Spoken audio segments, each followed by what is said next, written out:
So alongside the budget yesterday, the government published their business tax roadmap. This is effectively the government setting out its stall for what it plans to do on a range of taxes across the remainder of the Parliament.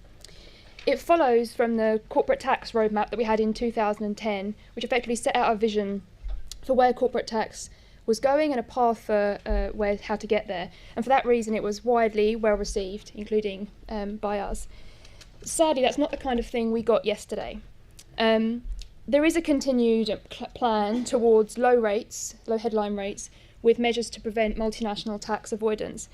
But outside of that, what we got was many measures on many different policies without a clear set of ideas about how to improve the tax system. It actually reads much more like a budget document, just with more tinkering than you would usually expect.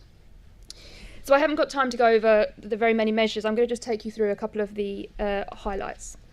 So one of the things we found out about yesterday was some more about the UK's response to BEPS. This is the large-scale multinational effort to redesign international tax rules to prevent multinational tax avoidance. I put a set of them up on this slide. We wrote about these in this year's Green Budget. I'm going to just tell you about the news we had yesterday, which is that the government will put in place a new anti-avoidance rule to restrict interest deductibility. Now, just taking a step back for a second, the UK government gives a deduction from taxable profits for interest. That's a good thing. You can think of it as a business tax cost. But it's well known that companies can do things to avoid tax using interest deductions. So to simplify, a UK firm can take out a loan in the UK, find a way to put that loan income offshore and not pay tax on it offshore, and then use the interest deductions in the UK to erode the UK tax base. And it's for that reason that the UK, like many other governments, already operates an anti-avoidance rule. It's worth noting that in designing such rules, there's a trade-off.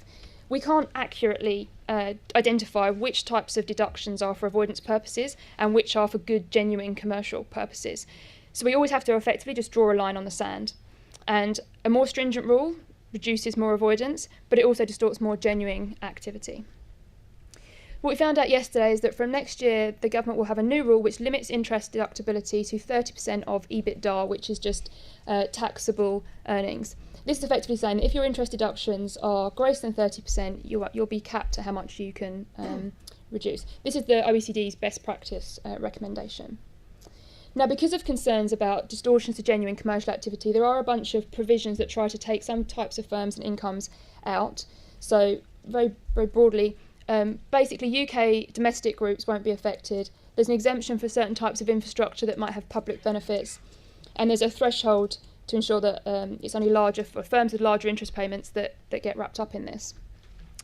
But overall, it is still a more stringent rule than we currently have in the UK, and it will be particularly it will kick in particularly for large UK groups that have large amounts of debt in their UK part of the group. And it's due to raise about £1 billion.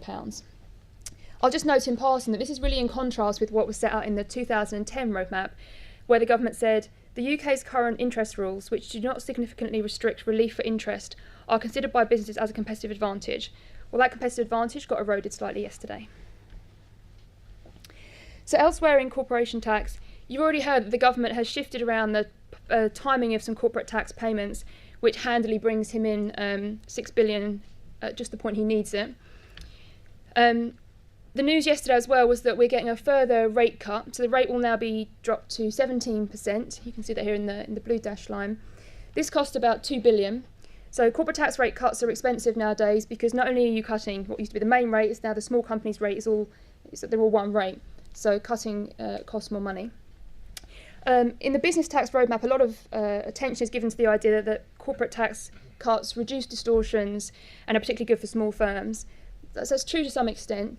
However, if you really cared about distortions, there are lots of other distortions in the tax system, including in the tax base, that aren't mentioned in the roadmap.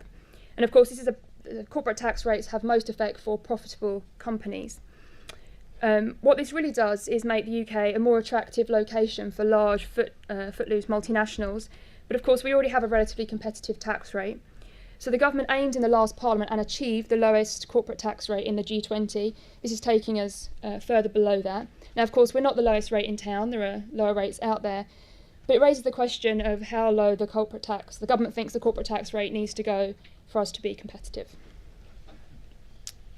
So finally, on corporation tax, the other thing we learned out about yesterday was a new restriction on loss offsets.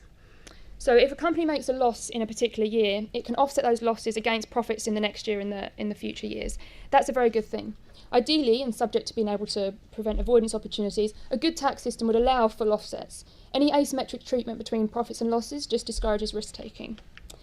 So one good move yesterday was that there's an increased flexibility in how firms can offset their losses. So increased flexibility in terms of which income streams they can offset them against and how they can move them within a group. So that's good.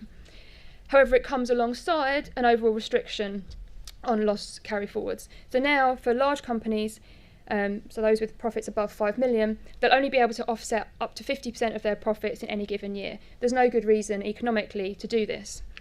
It does, however, again handily for the Chancellor, bring revenue forward, and it brings it forward to the point where he is in need of it. This is akin to the restriction we already have on banks' losses. So banks' losses that are accrued before 2015 are already restricted. They got further restricted again yesterday, again dragging some revenue forward. So a quick word on North Sea oil and gas. We had a couple of tax rate cuts here yesterday, largely in response to falling oil prices and investment. I think what's interesting is less about the exact taxes that got cut, which I've just popped up here, and more just the fact that North Sea oil and gas revenues are now a relevant source of revenue for the UK. In fact, you can see in the blue line that going forward it's forecast to be costing us money. Now that's not because there are no profitable investments left in the North Sea, but because there are loss offsets that are being used, and there are decommissioning costs, which taken together are putting our revenues into negative territory. So the other big section of business taxes that we were waiting to hear about yesterday was business rates. This is a tax on the rental value of non-domestic residential properties. The government undertook a review with a view of ensuring that the system remains fit for purpose in the 21st century. And yesterday we found out the outcome of that review. So I'll show you that in the picture. This is the business rate schedule. On the x-axis is the rateable value, so effectively the tax base. And if you look at the bottom end, you can see that there is a relief for businesses with low rental value. That relief is currently at a temporarily doubled level. The dashed orange line shows you what the system would have reverted to had there been no policy changes. And further up the schedule you can see there's a kink. That's just said there's two tax rates. The blue line is what we had announced yesterday. So at the bottom end, I'm not sure you can see that. So at the bottom end, there is the 100% small business rates relief has been made permanent. Now, for years, we've had this temporary doubling that keeps being pushed along the road. So making it permanent at least removes the uncertainty for that. The threshold's also been increased, and taken together, this moves a third of properties out of the business rates tax altogether. Now, I'm sure for those businesses affected, that's a very welcome move.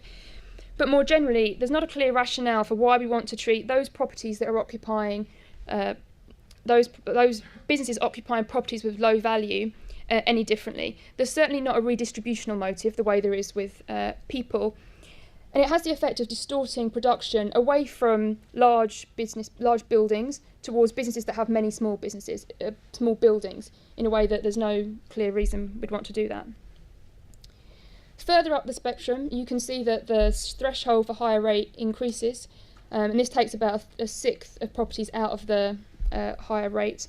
And taken together, this package costs 1.4 billion. So in terms of where the giveaway is coming in business taxes, a lot of it is here. A few other things on business rates. There'll be a move away from indexation by RPI towards CPI.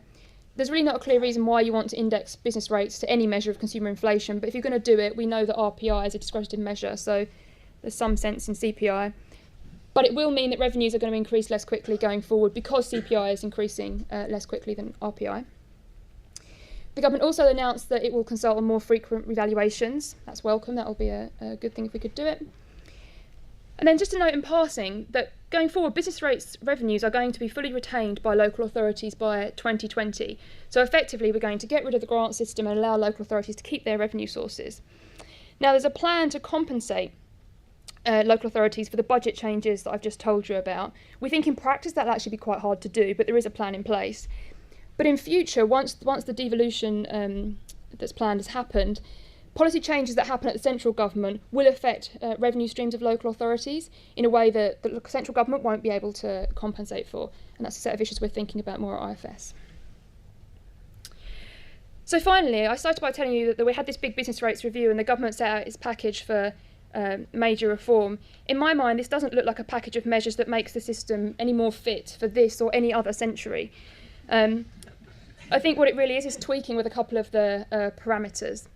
And in particular, it doesn't deal with any of the big concerns, and the main concern that this is a property that's levied on the value of business property, a tax levied on the value of business property, and it therefore distorts decisions. So finally, there were a whole bunch of measures announced yesterday as part of a very broad definition of business taxes. One of them was stamp duty on non-residential property. It's being reformed in a good way. So now, as with residential property, we've moved from a slab structure to a slice structure. That's a good thing.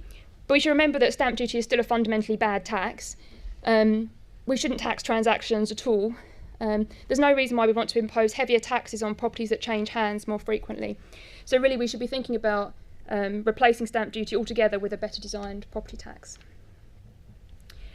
So just to sum up, there's been lots of discussion about how this budget may have been a giveaway from big businesses to small businesses. Exactly what the number looks like depends on how many measures you want to put in each of those categories.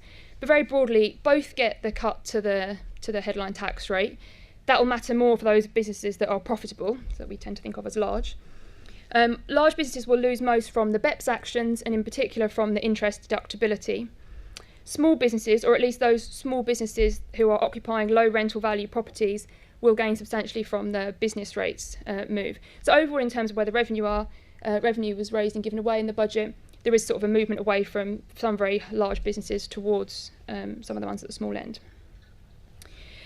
So I'll just sum up where I sort of started the presentation to say that the business roadmap spans a very large number of areas, but it really lacks a vision. There is a continued theme towards low rates plus a package of anti-avoidance measures. That's kind of a coherent idea. But outside of that, there's lots of small policies and very little discussion of the design of a tax or the ideas for any substantial improvements.